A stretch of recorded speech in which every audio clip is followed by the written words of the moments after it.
I'm Michelle. And I'm Jenny. And you're listening to the Super Wonderful Podcast.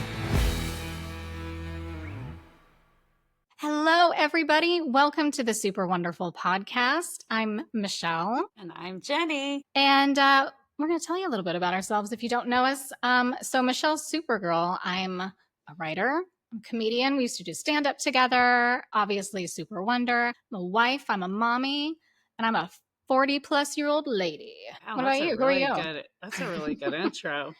Well, I mean, compared to what? Just silence? Then yes, I nailed it. You're doing great. Yeah, I'm Jenny, and I met Michelle on a film set in Hollywood, California, when I was just 20 years old. And we laughed all night, and I wanted to keep laughing with her forever. So we did a comedy duo out in Los Angeles, in the SoCal area for a long time. And we were Wonder Woman and Supergirl out on Hollywood Boulevard. We also appeared on Jimmy Kimmel Live together. We were kind of the dynamic duo back in the day, and I miss her. So we're going to make you listen to us talk. We don't live near each other anymore. We miss each other. And we used to have like a lot of jobs and have to like pay rent. And like, it was really, really hard to like have any time to have something like this. And now we're kind of at a place in our life where it's, at least I am, where it's easier to carve out an hour to sit and talk to a friend. I'm not like trying to survive. Right. It literally was, how am I going to eat today? How are we going to keep our lights on? But we were very lucky because we made money hanging out. So yes, let's talk about that. I think that's the thing. Like when you talk to people that don't know your origin story, and they're like, I'm sorry, you stood on the street in a Halloween costume for money. Like what? Why? How? What do you say? Yeah, it's amazing because like when we met, we were friends and we did a comedy sketch group with my first ex-husband that was directed by your husband. And it was like a lot of fun. And then we dropped the baggage of my ex-husband. And then we kept doing comedy. But we found that we could make our own schedules working out on Hollywood Boulevard as Wonder Woman and Supergirl, taking pictures with tourists for tips. And that was way better than waiting tables. And some days, like if you got a call to be background on a TV show or a film, like you're locked in all day. And we would make that same amount of money just going out and working for like 3 hours together back in the good days. I was going to say, when it was prime, what year would that have even been? Like 07, 08? I would say 06. 06 was the best year because it was before Confessions of a Superhero came out. And then tell people what Confessions of a Superhero is. Confessions of a Superhero is a documentary by Morgan Spurlock. It was his follow-up to Super Size Me. It came after Super Size Me. And it followed the characters on the Boulevard, and me and Michelle both were in that. Like she was in it as my roommate. So it's kind of cool that documentary is the start because it's when we first moved in together. Yeah. There's some footage of us like, what were we like looking at your MySpace page or something? Like, which I can't get into, and that is scary. That is scary. 10 years ago, I did get in and like deleted it. You did. You were able to get in. Yes. I can't get in. Thank God. I was like, this needs to be wiped off the internet. But I was in a competing documentary. I think it was called Ambassadors of Hollywood. Yeah. And so I wasn't really like, well, now I'm saying it. Like, I don't know if I was allowed to be in your documentary. So I wasn't really in it. It was kind of like, oh, well, she's just kind of there. But they didn't follow my story. Yeah. And I guess that film got made, but I never saw it. Yeah. So people had mentioned it to me before because I think there were like 3 of them that were going on. Yeah, I think there was another one. Yeah. Documentaries were hot. So hot. And now it's like true crime. So if one of us had been murdered, we'd be really hot. You have no idea how much I think about that, about my death and about Dateline. Oh my God. You do think about it a lot. Yeah. You talk about it a lot. I do. Now, I don't know. Is there a point on the Boulevard, specifically when we were working, that you were like, oh, that could have ended on Dateline? Okay, what? Tell me. So I was out on the Boulevard, and Jay, who used to do Stormtrooper, he was the Transformer guy. Like he was like my big brother. And he Yeah. would drive in from like Las Vegas or somewhere. He lived really far out and would come in and do the weekends because he made so much money as like Bumblebee or a Stormtrooper or whatever. So he did both characters. Like he did like Transformers and Star Wars. But anyway, so I'm standing there and there's this guy leaning against the wall looking at me like psycho, like really muscular guy. And I'm just looking at him and I'm like, okay, this is weird. I said, do you want a picture? And he was like, no, but I'll give you money if I can get a hug. Ugh, And I I go, hate those. yeah, we don't really do that. He said, if it's from behind, I'll give you a 20. And I go, no, I don't do that. So he just kept standing there watching. So finally, Jay came over and he goes, hey, bud, when she leaves, I walk her to her car. So whatever you're doing, it's not going to work here. And he got mad and said a couple things to Jay. And then after I got done with my shift, I walked to my car, got in my car. Jay walked me and I went home. And that guy was on the news for beating and raping a woman there. Ugh. She was left in like a utility closet at the Kodak. Oh my God. Yeah. Jeez Louise. And I saw his picture and I'm like, oh my gosh, that's that guy. Like it was totally going to be me. And I hate when people do that. Oh, that could have been me. But it literally was me. That literally like, is I was the you. target. And if Jay hadn't stepped up, like could have gone bad. And then I think you know the one of the guy who came by in a skateboard and stuck his finger in my crack. And he stuck his finger in my crack and was woo, and flipped my sweat because it was like 100-degree day. Oh my God. And when it flipped and the sweat was going, my butt sweat was going up in the air. And I'm like, hey, and I'll take off running after him. And, you know, we wear platform go-go boots. So I'm running as hard as I can in like my Wonder Woman costume. And there was one point where I ran by, because, you know, we used to stay down by the Kodak. Mm-hmm. And I ran down by the Man's Chinese. And Elmo and a couple of my friends there were like, what's going on? I said, he touched my crack, like, and it took off. And I'm chasing. So he turns around and looks at me and he goes, and turns around and starts running, like skateboarding even harder. Oh and I'm like, what? I must look really tough in this costume. And then I turn around and it's Elmo and it's Darth Vader and it's Zorro. And they're like, you don't touch our sister. Oh, that's sweet. Yeah. So it scared the crap out of that guy. But yeah, so there's been a couple of moments like that. Several moments. The one that made the news. Oh, yeah. Did you get punched? Yeah. I got hit. She had a steel toe boot and was beating my head with it. Yeah. And Chris. What do you do in that moment? Are you just like, well, I guess this is how it ends? Do you black out? Do you... Well, there was a person that was getting their phone out to film, and I said, can you call the police? Yeah. And Chris, the one that was coming for my face, Chris came in and blocked it. Chris Dennis, Superman, our friend who's on the other side, beautiful person. But he saved my face from getting smashed. And she finally, when someone finally called the police, she took off running. So like 1 or 2 times. Just every day. I do feel like when we went out, it was like this, because you don't know what you're gonna get. Like I never felt like I was going to die, but I had like a husband and wife with a young kid, like 4-5-year-old, come up to me and take a picture with the girl. So just with the little girl. And you know us, like if there were little kids, we were like, we don't charge. Like you're not allowed to charge anyway. You just suggest that people tip you. That was like the workaround. Yeah. It's like we don't. No, if you have a kid, like you don't have to pay for that. Like they're children. You put them to work in the mines and then take their paycheck and then pay us. Yeah. And they took a picture of me and their daughter.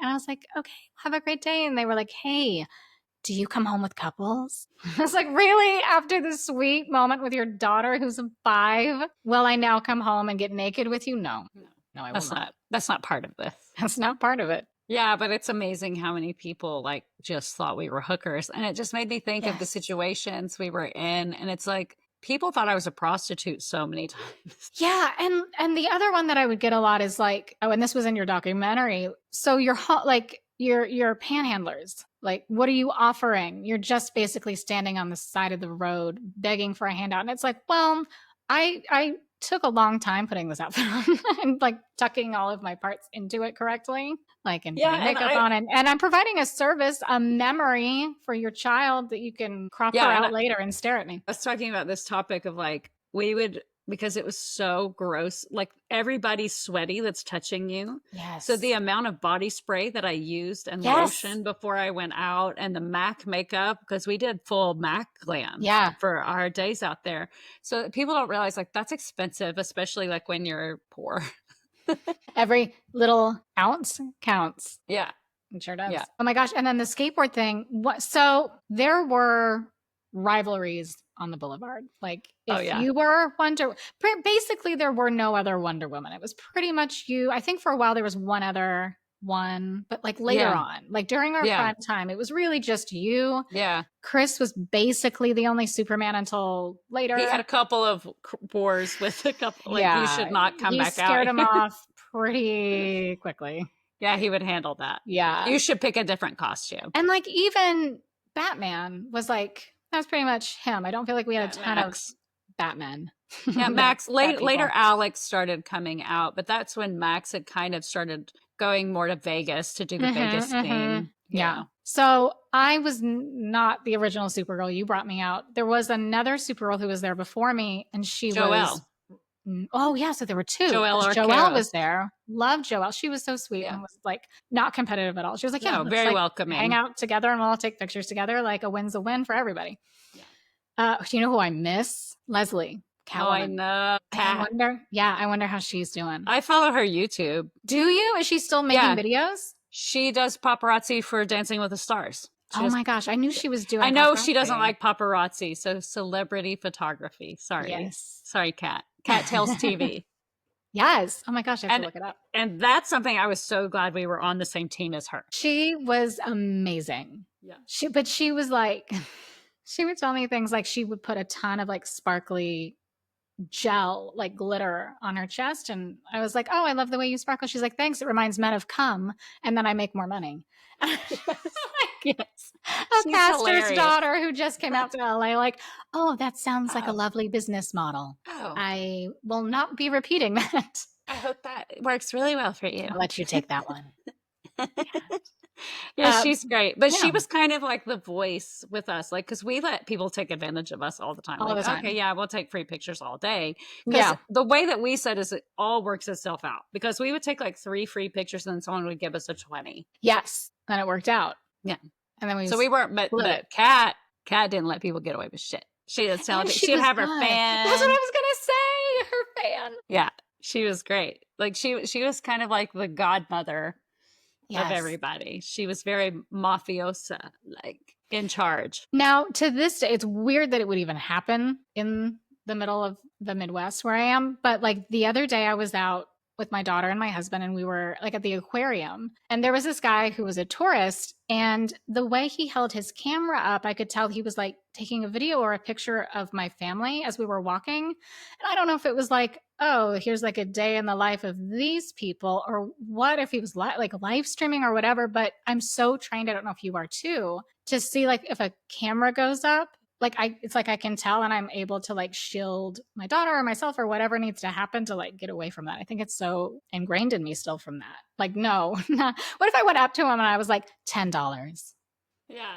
I was like, I know with you and me, like when we would go out in public in our, what we called civvies, our civilian clothes, and a kid would look at us, it's like, well, hello there. And we start talking like we're Wonder Woman and Supergirl.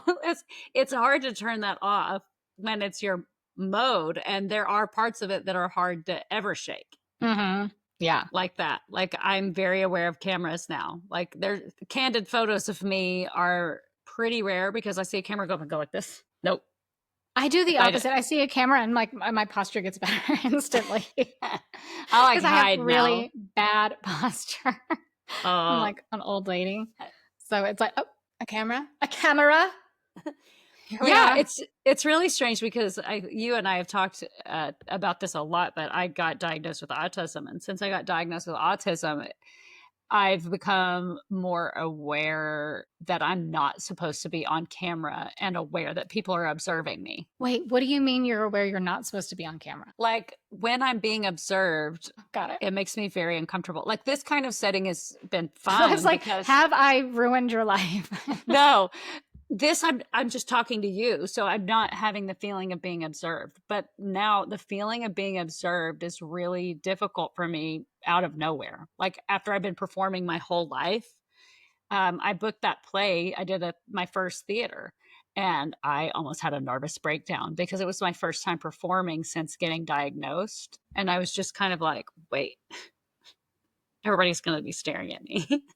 Yeah, they have to. Things in front of them. Yeah. Yeah. It was just kind of like a weird thing because I think what made the Boulevard so easy for me is I was Wonder Woman. I wasn't me. I was Wonder Woman. So she was strong and sexy and powerful. And so I think it's funny that a lot of times when I auditioned, I would have to put on my Wonder Woman attitude to go to auditions. And that's not me. So now that I've waded through everything, what's left is actually borderline shy. That's so interesting because when we were on the Boulevard or just anywhere in life, like the amount of confidence that like radiated off of you, or so I thought, was like overwhelming because I'm very insecure. Like that's my face. Silly. Yeah. And body and personality. No. But especially back then, 19 years old, I got a one-way ticket to LA. I met my roommate at the airport. I just got into her van. I never met her before and was like, let's drive to your house now. Yeah, I'm with you now. And this is before like the internet. Like the internet was around, but not in the way that it is now where you can verify and you have a smartphone and you're like, are you who you say you are? And yeah, when I moved to LA the same year as you, it was when you would go to the library to use the computer. Oh my gosh. At least I would. Like we weren't like rich. We didn't have like laptops. No, my roommate had a desktop that I think we kept on the floor. I don't even think we had a desk for a while. I think it was just like on the floor. Yeah, this is where the World Wide Web is. Yeah, look at it. Because I remember, oh my God, I've unlocked a memory. I remember sitting on the floor, looking at the computer and Googling Groundlings. Because I was like, that's where Lisa Kudrow went. Like, that's SNL. Like, that's where I want to go. And then I ended up not going for years and years and years. And then I finally did it. But you did it. Yeah. That's really, kind of like all the way through. Yeah. I went all the way through advanced. And then didn't get invited to Sunday Company, and that's fine because I really scared my teacher. Wait, what? The director of my final program, one of the notes that he gave me is, I'm not sure there's an audience for you. I'm like, oh, that's constructive. He said sometimes like your point of view is just like so specific, and it is, but I don't care. I do things that I think are funny because I think they entertain me. That's all you should do. That's the reason. Yeah. Jimmy Falley was in my graduating class there. He was in my advanced class, and he's a writer for SNL now. And he wrote the Domingo sketch. Like, he's really incredible. And he was laughing with me one time and said, you write jokes around your inside jokes with your friend group. I go, yeah. Like, we don't understand the reference. Yeah. And then they come to the show and they're laughing. Yeah. But they're the only ones who get it. I'm like, that's what I like. I like for 5 people to get it and everyone else to be confused. Yes. Like, why is she doing this? Yeah. Your teacher's like, that's power. That is not marketable. No. And he even stopped me one time. We were rehearsing a scene, and it was a scene where my friend Jeremy comes up and he's a waiter, and he keeps like accidentally saying rape, and he has an accent. And I'm just sitting there like taking in, like, is he saying he's going to rape someone? Is this rape? I'm like, rape? And I'm just uncomfortable on this date with my husband. But apparently my reactions were too real. And my director stopped me. He goes, Jenny, this is a comedy sketch. Right now, we're waiting for the boom to come in and you're on CBS. Like, we feel like you're going to be attacked. You can't do it that real. It's not Criminal Minds. Yeah. That's interesting. So did you feel like in doing comedy, specifically like there at Groundlings, and I know you were not diagnosed yet with autism, like you had to Back then it was called quirky. Quirky. Yeah. She's so wild and quirky and strange. Manic pixie energy, right? Yeah.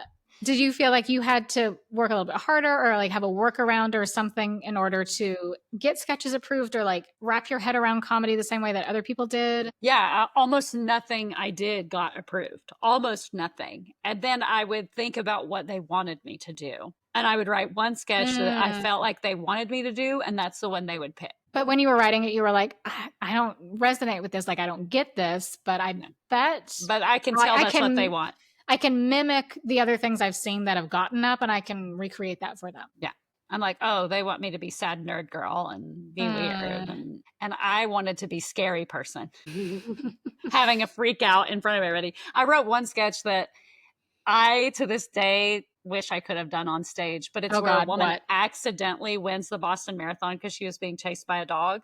That's hilarious. Yeah. So I come across, they're like, did you train for this? No, didn't you see that dog? And then the other person comes in second place and she's like, yeah, I trained for a year. And every time I got close to her, she like tried to grab me. So I had to stay back. And he just told me, this isn't a rewrite. I'm like, it's kind of not right. I think this is a rewrite. Best. This is the best thing that I've ever written and I will ever write. So just put it up and let the audience decide. Yeah. I was very nervous going into Groundlings because, well, you had already done, like, where were you in it when I started? I can't remember. I think I started in 2007. Do you remember what level you would have been in 2007? I might have been because I did the ABC. I did the workshops before I even went in to audition for the professional track program because I just wanted to have kind of the groundworks done. So I was taking with Sean Hogan and Julie Welch for the first 2 years that I went. So that was 2004 and 2006. So in 2007, I was starting level 1. Okay. So I know you were ahead of me. Yeah, I had auditioned and got into the pro track, and you were going in to start the workshops when I was going into my first pro track. So I never did the A and B. Oh, you didn't do it? I just auditioned and went straight into level 1. Okay. So then I was probably on the wait list for 2. Yeah. I just know you were ahead of me. And then did level 1. And I got into level 2, and then I was like, I feel like this is too much pressure for me. Well, I'll tell you the thing, the graduation, the final thing on level 2 is a very intimidating one because you have to go in with 3 characters on your last day, and there's 3 seats up on the stage, and you have to sit in a chair and introduce this character, then this one, and then the audience is open to ask questions, and whoever they ask to, you have to get in that seat and answer as that person. It's like a Q&A with 3 of your characters that you switch into on stage. And that's your audition basically to see if you're going into Writer's Lab. And I feel like now as like a 41-year-old woman, I'm like, oh, that sounds fun. Like, let's do it. But at 20, whatever, again, like I was so insecure. And I was so second guessing myself. There was no way. I was like, oh, they're going to hate me. Never mind. I'll just quit. And that's so funny because we've switched because like when I was young, it's like, bring it on. I'm Wonder Woman. And now I'm like, no, I'm Jenny. And I'll forget who sat there. I'll get nervous and be like, who was in this chair? I don't remember. Yeah. Yeah. I think I've fallen. This is one of the wonderful things about aging, truly, is like you have lived enough life. You've fallen on your face enough times that you're like, oh, like, I'm just going to get back up. That's okay. That's called living your life. Yeah. And I've fallen so many times that I'm like, I'm done falling. Like, if I fall one more time, they're going to put me in a home. Yeah. Yeah. Like, even just the other night, like at the theater here, the local theater, they all invited me to go out karaokeing. So I went out to karaoke with them, and everybody said, oh, let's all put in a song. So everybody said, and I'm like, oh my gosh, okay. Like, sorry, I have something in my eye. It's an emotional story. It's tears, yeah. So I'm like, I went to karaoke. So my go-to karaoke is Jack Black, Tenacious D. Which one? Fuck Her Gently. Nice. So I don't know what everyone else is putting in, but I'm like, that's the song I really like to perform. Okay. I put it in, and it's the sweetest little girl. I forget I'm in a small town now. So it's the sweetest little girl sitting. So everybody's going up and they're singing like show tunes, and someone did the Chicago, oh my gosh, Renee Zellweger's character in Chicago. Yeah, Roxy Hart. Roxy Hart. They did the big Roxy Hart show. Everybody's doing so like professional, like they're being very clean and polished. And then when it's my turn, she's been announcing everybody their song, and she just looked at me and went, okay. She's like, did she? I was going to say, did she say it? No. She's like, it's you. You're the one who put this in. So I'm like, oh, that's me, because she's scared. So I get up and I do it. And of course, they all are very kind and very sweet about it. And that was great. But I do, like, it's like moments like that where it's very clear that I'm the weird person. I'm the other. That's fun, right? Or do you not like that? Or is it both? It is kind of like both. It's like that feeling I had when I was a kid and I watched Bambi, and I didn't know I was autistic at the time, but I'm like, oh, that's how you get a guy to be nice to you. You do the yeah. So I remember it was Brian Holt, and it was kindergarten. I go to kindergarten and I look at Brian Holt and I go, he goes, is something wrong with your eyes? And I go, oh, no, never mind. That didn't work at all. It's not like Bambi. Nobody got Twitter-peated. But I was just trying to pick up anything I could to try to fit in. And then now it's just like, there's this grace that I give myself in saying, hey, you're not going to fit in. That's okay. Still write down your song that's going to upset everyone, and still do your song. And if it upsets them, that's fine. You're going to leave and go home and be alone and think about it all night. But, right. 3 a.m. But then you're in your space doing that. So it's fine. You'll get over it. And I'm going to be super cheesy, and I'm sorry if I'm offending anybody. But like, truly, it sounds like your diagnosis is your superpower. You can do things that neurotypical people cannot do. And that's special. Yeah, I do think that there's like this barrier that a lot of people have that autistic people don't really have. It's like the what will people think? I think that the world kind of tries to get us to worry about that, and some of us fall into that trope for a while. But as soon as I got my diagnosis, that was lifted again. And I was back to that kid that's just like, I'm going to try shit. I'm just going to do it. Yeah. I feel like doing this and I'm going to do it. Like, I wear the weirdest clothes, and like this is just such a dumb example, but I live here in Florida in a small town, and I took my glasses, my purple glasses, in to get the lenses put in, the protective lenses, because I'm sensitive to light. I have a lot of sensory stuff. So I have like 7 shields that protect me from blue light, harmful rays, whatever. Transition lenses. And she said, you put down that you want these to turn blue. Isn't that going to be kind of weird with your purple glasses? I said, no, that's what I want. And she goes, that's going to look really wild. And I looked at her and I go, I'm pretty wild. Did you not clock who was coming in here? Like, I was wearing glitter at 10 a.m. Like, I'm that bitch. Like, I'm going to wear purple glasses. You wanted people to think somebody had come on your eyes. I make my money that way. Anyway, thanks for listening to our first episode, everybody. What we've learned today. It is that time. It is. Well, what did we learn? But for the record, I have 2 go-to karaoke songs.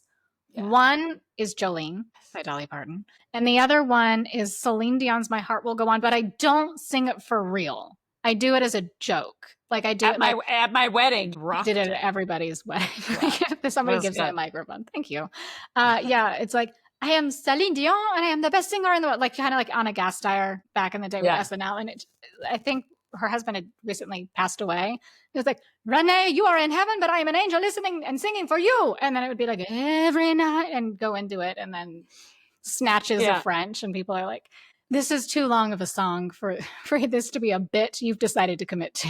Yeah, it's like 7 minutes later. I was like, no, but I rap. And the thing is like, Dolly Parton is my favorite singer in the whole world ever to exist, ever. Like, she's my favorite human to ever exist. She's amazing. So when you sing her, you have that little bird, soft voice like she has. And I always get scared to do Dolly Parton songs because I don't have that quality in my voice, that bird-like You soft. belt. I'm so harder. jealous. Because I cannot belt. Like I'd have to go to a vocal coach and pay somebody to listen to me sing poorly enough to try to fix it. Because I can't belt. I want your thing. I want to be soft and bird-like. Yeah, it's always what you don't have. What you don't have. Grass on the other side that I used to smoke. Yeah. Thanks everybody for listening today. If you would, if you liked us, if you didn't like us, I don't care, but follow us. I don't care. I do care. Come on. You've heard me. Come on. I need applause to survive. I'm Tinkerbell. We are super wonderful podcast is our handle on Instagram. And we would love for you to come over there and tell us why you listened to this or didn't listen to this. Why did you log off and you were like, so this was the point where I couldn't commit to our relationship. Yeah. When you talked about rape. Like which time? Oh my God, you're right. Oh, it's going to be fun. It's going to be fine. It's all good. All right. Well, I love you and I will see you soon. I love you. Can't wait. Okay, we love you. Bye. Love you. Bye.